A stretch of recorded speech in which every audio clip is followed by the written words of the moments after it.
Ой, тэр туслах яа. За, яасан дараа? Чи тэр ахын компани лого байгууллагын пэйж дээр тавиадах гэсэн яасан?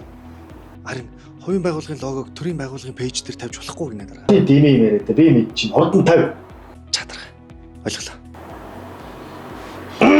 Лэгрэ. Нийтийн албанд нийтийн болон хувийн ашиг сонирхлыг зохицуулах, ашиг сонирхлын зөрчлөөс урьдчилан сэргийлэх тухай хуульд зар сурталчилгааны талаар юу гэж заасан байдгийг та мэдэх үү?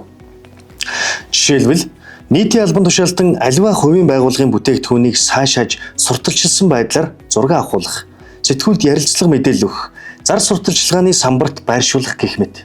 Мөн дээрээс нь нийтийн албан тушаалтан албан үүрэгт нь хамаарахаас бусад тохиолдолд аливаа зар сурталчилгаанд албаны нэр хүнд албан тушаалын байдлаа ашиглан оролцохыг хориглосон ба энэхүү хуулийн заалтыг зөрчсөн албан тушаалтны үйлдэлд эрүүгийн хариуцлага хүлээлгэхээргүй бол албан тушаалын цалингийн хэмжээг 3 сар хүртэлх хугацаагаар 30%-аар бууруулах цахилгаан шийтгэл ноогдуулдаг байна. Иймд эргэн та аливаа албан тушаалтан аливаа зар сурталчилгаанд албаны нэр хүнд албан тушаалын байдлаа ашиглаж байгааг мэдсэн тохиолдолд авилгатай тэмцэх газрын гомдол мэдээлэл хүлээн авах 110 дугаар утсанд холбогдож тус хууль бус үйлдэлийн талаар мэдээллээрэй.